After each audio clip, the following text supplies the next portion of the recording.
भाई साहब,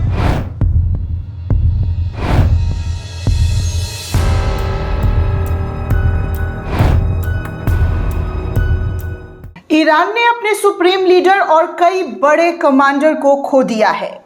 इसके बावजूद ईरान रुका नहीं। ईरान ने एक नया हमला किया है। आज एक नए दिन की शुरुआत और नए दिन में जो ईरान के जरिए अटैक किया गया है वो अपने आप में बता रहा है कि ईरान किसी भी कीमत पर पीछे तो नहीं हटने वाला है। ईरान अपने सुप्रीम लीडर का बदला हर हाल में लेकर रहेगा। और जो खबर आपके सामने इस वक्त रखने वाली हूं वो खबर ये है कि बहरीन में अमेरिका के 5वें बेड़े के मुख्यालय पर ईरान के जरिए ताबड़तोड़ अटैक कर दिया गया है। एक्सक्लूसिव तस्वीर आपके सामने बहरीन की, जहां पर अमेरिका का सबसे बड़ा 5वां बेड़ा जो है वो मौजूद था। उस मुख्यालय पर ईरान के जरिए अटैक किया गया है और आप साफ तौर पर देख सकते हैं कि इस अटैक से पूरा का पूरा मुख्यालय धुआं धुआं करता हुआ दिखाई दे रहा है। कुल मिलाकर अगर तस्वीरों में आप देखेंगे तो सिर्फ और सिर्फ काला धुआं का गुब्बार नजर आ रहा है। बहरीन में अमेरिका के 5वें बेड़े के मुख्यालय पर ईरान का इस वक्त का सबसे बड़ा अटैक, नए हमले में आप साफ तौर पर एक्सक्लूसिव जानकारी आपको दे रही हूं दोस्तों। इस वक्त जैसे ही यह अटैक हुआ है, सबसे पहले तस्वीर आपके सामने रख रही हूं कि बहरीन के अंदर तबाही और बर्बादी जो है अमेरिकी बेड़े पर किस तरीके से कहर बनकर टूट पड़ा है। ईरान अपना बदला लेता हुआ नजर आ रहा है। इस वीडियो में आप साफ तौर पर देख सकते हैं कि क्या और किस तरीके के हालात जो है बहरीन के इस अमेरिकी जो दफ्तर था 5वें बेड़े का, उसकी दुर्दशा इस तरीके की बना दी है कि आप साफ तौर पर इस तस्वीर को देख सकते हैं कि क्या और किस तरीके से आग की लपटें इस जगह पर दिखाई दी जा रही है। वहीं दूसरी तस्वीर आपको दिखा दूं तल अवीव की, तो तल अवीव से आई ये नई वीडियो आपके सामने स्क्रीन पर, जहां पर हर तरफ धुआं धुआं धुआं, आग, मलबा और लोगों में डर भय का माहौल साफ तौर पर नजर आ रहा है। ईरान अपना बदला लेने के लिए पूरी तैयारी में जुट चुका है। ईरान के जरिए ऐलान कर दिया गया है कि जो शुरुआत इजराइल ने किया है, अमेरिका ने किया है, उसके नतीजे और भी ज्यादा खतरनाक देखने को मिलेंगे। ये इतिहास दोहराएगा कि उसने किससे पाला लिया है। आप सभी को बता दूं दोस्तों कि ईरान में बड़े कमांडरों की डेथ हो गई है, शहादत उन्हें नसीब हो गई है। ईरान के सुप्रीम लीडर इस दुनिया को छोड़कर चले गए हैं, उनकी शहादत हो गई है, लेकिन इसके बावजूद भी ईरान कमजोर खुद को पड़ने नहीं दे रहा है। ईरान बैकफुट पर नहीं जा रहा है, ईरान घुटने नहीं टेक रहा है। ये ईरान को सबसे इस वक्त अलग बना रहा है। पूरी दुनिया में ईरान के जज्बे की तारीफ की जा रही है। चर्चा हो रहा है कि देखिए ईरान एक ऐसा मुल्क के तौर पर दिखाई दिया जा रहा है जहां पर वो अपने दुश्मनों के आगे, शक्तिशाली दुश्मनों के आगे, जी हाँ, शक्तिशाली दुश्मनों के आगे जो है सरेंडर नहीं कर रहा है, लड़ रहा है, लड़ते लड़ते मर रहा है। उनके नागरिकों की जिंदगी जा रही है, लेकिन एक जिंदा कौम हमेशा लड़कर मरते हैं। ये बात याद रखिएगा दोस्तों, ये मैं नहीं, इतिहास दोहराता है। इतिहास के पन्नों में अगर आप पलट पलट कर देखेंगे तो कहा जाता है कि जिंदा कौम हमेशा भागने वालों में से नहीं बल्कि लड़ने वालों में से है, और वो इस वक्त ईरान के जरिए दिखाया जा रहा है। आपको बता दूं दोस्तों कि ये वही, जी हाँ, वो ये नहीं बोल रहा है कि 5 ट्रिलियन इकोनॉमी, इतने बड़े देश पर युद्ध का खतरा कैसे मोल लेंगे, लेकिन यहाँ पर जो ईरान के जरिए अटैक किया गया है, ये तंज करते हुए आवेश तिवारी ने लिखा कि ये तल अवीव है। ध्यान रहे, ईरान ने अमेरिकी इजरायली हमले का जवाब देते हुए ये नहीं कहा कि हम छोटे से देश हैं, छोटा सा मुल्क है। वो ये नहीं बोल रहे हैं कि हम 5 ट्रिलियन इकोनॉमी के हैं, इतने बड़े देश पर युद्ध का खतरा कैसे मोल ले लें। आप देख सकते हैं कि एक छोटे से देश ने तल अवीव जैसे शहर का क्या हश्र और किस तरीके की तस्वीरें वहाँ पर दिखाई दी जा रही है। और तो और आपको इस रिपोर्ट में ये भी मैं बताऊंगी दोस्तों कि वो कौन से 30 बम थे जिसका इस्तेमाल जो है ईरान के सुप्रीम लीडर और उनके टॉप कमांडर्स पर अमेरिका के ज़रिए किया गया है। अमेरिका और इजराइल के ज़रिए उस बात पर भी चर्चा की जाएगी, क्योंकि तमाम चीज़ें इस वक्त देखी जा रही है कि क्या और क्या नतीजे जो हैं, किस तरीके की स्ट्रैटेजी जो है अमेरिका और इजराइल के ज़रिए अपनाई गई, और जो ठिकाना था ईरान का, ईरान के मुख्य लीडरों का, उस पर किस तरीके का अटैक हुआ है, कौन से बॉम्ब से अटैक हुआ है, इस पर भी बात करनी बनती है दोस्तों। मैं नए हमले की तस्वीर आपको दिखा दूं तो कुवैत में हवाई हमले के सायरन इस वक्त भी बज रहे हैं।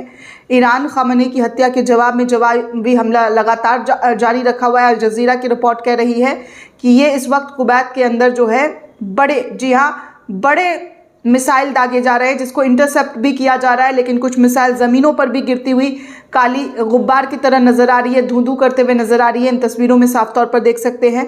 आगे बहरीन की 5 स्टार होटल पर ईरान का बड़ा मिसाइली हमला हुआ है, इस तस्वीर को भी आप देख सकते हैं। ईरान उन सभी पड़ोसी देशों को इस वक्त टारगेट कर रहा है जहां पर अमेरिकी सैन्य अड्डा जो है वो मौजूद है। खामनेई की मौत के बाद ईरान ने और उग्र हमला कर दिया है। उग्र, जी हाँ, उग्र इस कदर हमला कर दिया है कि यहाँ पर लोग जो है साफ तौर पर दिखाई दिए जा रहे हैं कि किस कदर इमाम खामनेई की शहादत से गुस्से में है, सड़कों पर रो रहे हैं दोस्तों, लिटरली रो रहे हैं अपने नेता के लिए, अपने कमांडर्स के लिए। उनकी आंखों से आंसू का कतरा गिर रहा है और इंतकाम की बातें की जा रही है। दरगाहों पर इंतकाम और दुख के झंडे लगा दिए गए हैं। ये तस्वीर भी ईरान से सामने आ रही है।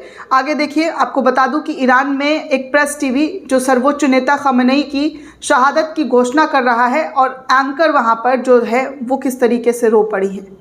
इस तस्वीर को भी लोग शेयर कर रहे हैं कि एंकर तक के आंखों से आंसू निकल पड़ रहे हैं। अपने नेता को खोने के गम में इस वक्त उनके चाहने वालों के आंसुओं के बाढ़ आ गए हैं, आंसुओं के सैलाब आ गए दोस्तों। खामनेई का जाना उनके चाहने वालों के लिए ऐसा लग रहा है कि आखिरी पल है उनका। जी हाँ दोस्तों, एक नेता के लिए बहुत बड़ी बात होती है, बहुत बड़ी उपलब्धि होती है। उसने कहा एक बदला आने वाला है, एक बदला जल्द आने वाला है, वो देखेंगे कि उन्होंने क्या किया। खामनेई ने अमेरिका और इजराइल को खुली चुनौती देते हुए कहा था और उनकी परमाणु धमकियों के सामने कभी भी घुटने नहीं टेके। और यही वजह है कि खामनेई को लोग आज अलग तौर पर देखते हैं, ताकतवर नेता के तौर पर देखते हैं कि भाई आखिरी दम तक लड़े। 80-85 साल के बुज़ुर्ग जो है आखिरी दम तक लड़े। ये जज्बा, ये ताकत बहुत कम लोगों में होती है। उम्र का तकाजा हो जाता है दोस्तों, लेकिन इस उम्र के तकाजे को भी उन्होंने अपने आगे आड़े नहीं आने दिया। ईरान के लिए खड़े रहे, ईरान के लोगों के लिए खड़े रहे। जिस तरीके से ईरान पर आफत आने की जो कोशिश, लाने की जो कोशिश की गई, उस आफत के लिए वो डट कर सबसे पहले अपने ऊपर उन मिसाइल को लिया। अपने ऊपर जो है उन्होंने वो तमाम चीज़ें ली जो एक नेता में बहुत कम देखने सुनने को मिलता है। अक्सर कुछ होता है तो सबसे पहले नेता अपनी सिक्योरिटी बढ़ा लेते हैं, छुप जाते हैं। इमाम खामनेई को लेकर भी बहुत सारी खबरें चलाई गई कि बंकर में छुप गए, भाग गए, ये हो गए, वो हो गए, लेकिन यहाँ देख सकते हैं कि इमाम खामनेई ने जो रास्ता चुना था और वो पहले ही बोल चुके थे कि उनको अपनी जान की परवाह नहीं है, उन्हें अपनी जान की परवाह नहीं है। उन्होंने अपनी जान, जिंदगी काट लिया है। 80-90 साल के हो चुके हैं। वो कौम के लिए लड़ रहे हैं, वो न्याय के लिए लड़ रहे हैं, इंसाफ के लिए लड़ रहे हैं। आगे आप तस्वीर नहीं देख सकते हैं, इजराइल से आई हुई है। इस तस्वीर को भी आप देखिए कि कैसे मलबे में इस वक्त इजराइल जो है, इजराइल का कई शहर दिखाई दिया जा रहा है कि किस तरीके से मलबे में तब्दील होता हुआ नजर आ रहा है। दोस्तों आपको बता दो कि ईरान का दावा है कि कुवैत में यूएस नेवी बेस पर बैलिस्टिक मिसाइल से उन्होंने हमला किया है। हिंद महासागर में जहाज़ों पर हमला किया है।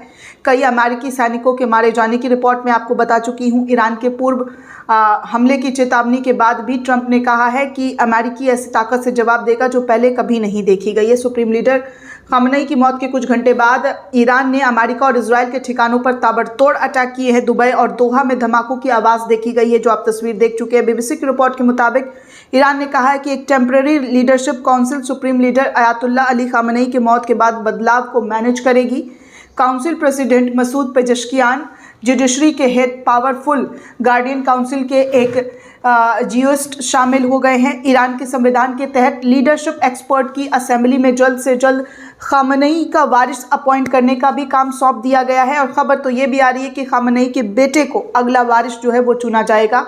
ऐसी भी तस्वीरें, ऐसी भी खबर सामने आई। हालांकि अमेरिका और इजरायली हमले के बीच पादरियों की बॉडी को जल्द जल्दी से बुलाना मुश्किल होता है दोस्तों। लेकिन आज रविवार की सुबह ईरान की सरकारी मीडिया ने वो तमाम चीज़ों को दिखाया है। इस्लामिक रिवोल्यूशनरी गार्ड कॉर्प्स यानी कि IRGC ने कहा है कि वो इजराइल और अमेरिकी बेस के खिलाफ कुछ ही पलों में आर्म फोर्सेस के इतिहास का सबसे बड़ा हमला करने की तैयारी में जुट चुके हैं।